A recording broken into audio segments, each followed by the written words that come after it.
Yes, I've been told that it's going to be a full house tomorrow. So I'm really very excited to see and experience the atmosphere.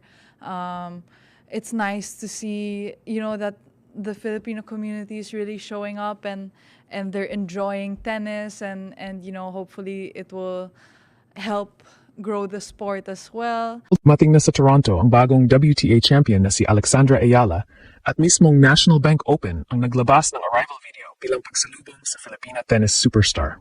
Mula Washington, kung saan gumawa siya ng kasaysayan, diretsong Canada si Alex para sa panibagong malaking misyon sa WTA 1000 stage.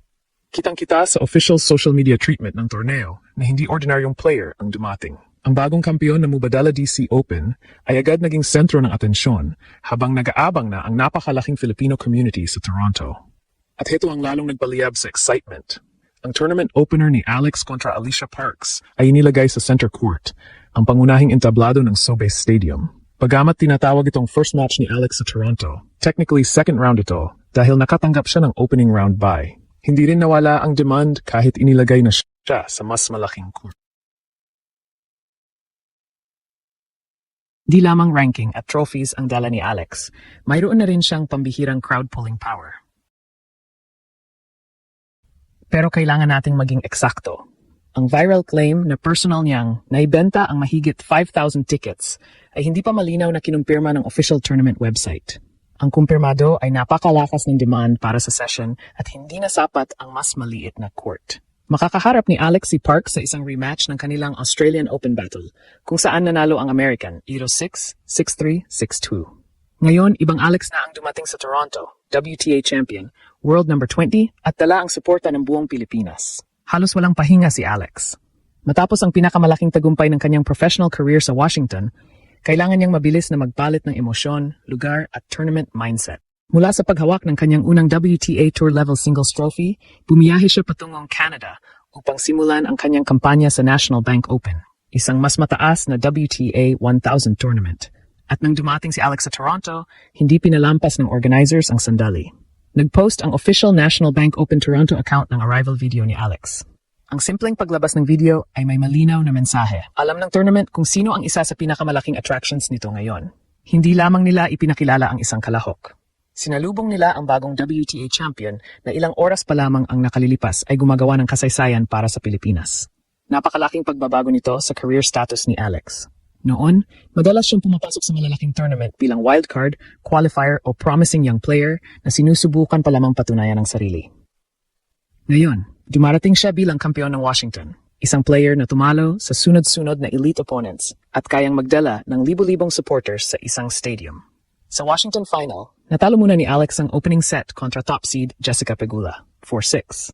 Hindi siya nataranta. Kinuha niya ang second set, 6-4, bago tuluyang durugin ng American sa deciding set, 6-0. Sa kabuuan ng kanyang title run, tinalo niya sina Zheng Qinwen, Leylah Fernandez, Elina Svitolina, Naomi Osaka at Pegula, isang napakabigat na listahan ng mga kalaban.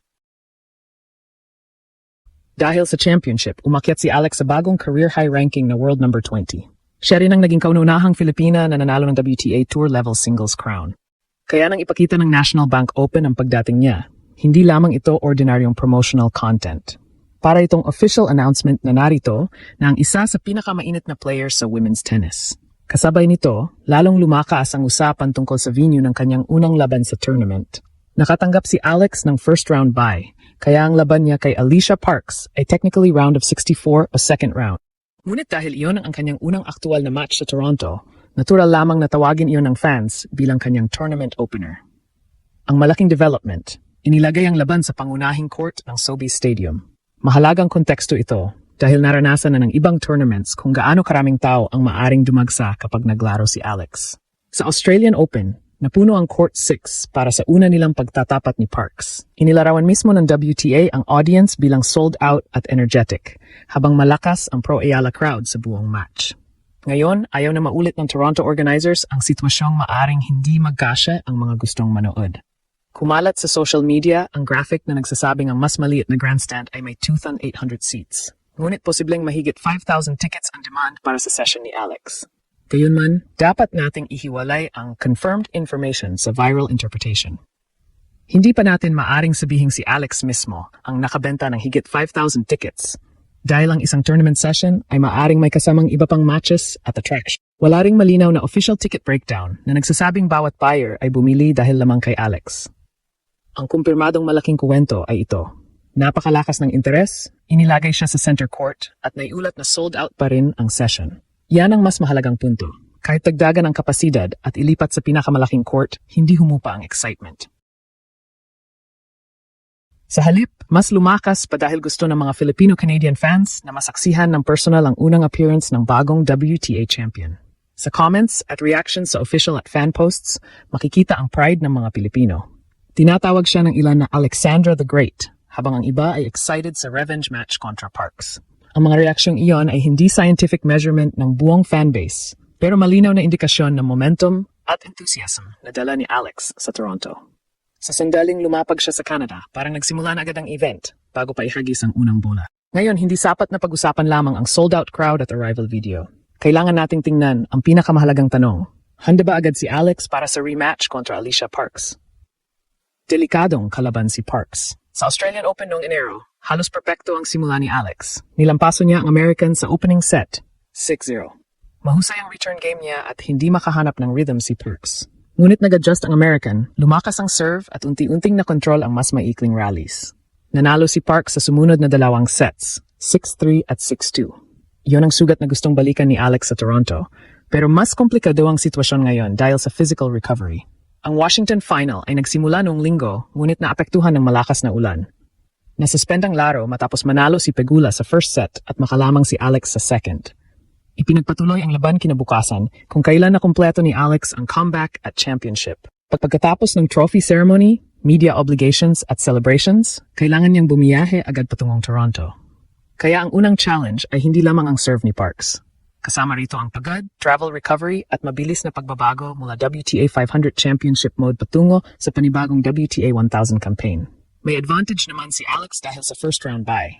Hindi niya kinailangang maglaro agad sa opening round. Kaya nakakuha siya ng kaunting panahon para mag-recover, mag-practice at masanay sa court conditions.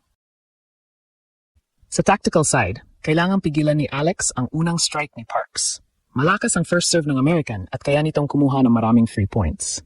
Kapag maikli ang return ni Alex, maaring umate agad si Parks gamit forehand. Kaya mahalaga ang malalim at neutralizing returns. Hindi kailangang winner agad. Basta may balik ang bola sa lugar na hindi agad makakontrol ng kalaban. Kapag napahaba ang rally, mas magiging komportable si Alex. Mas mahusay siyang gumawa ng angles, magpalit ng direksyon, at gumamit ng left-handed patterns upang buksan ang court. Kailangan din niyang iwasan ang nangyari sa Melbourne kung saan bumaba ang kanyang intensity matapos ang dominanteng first set.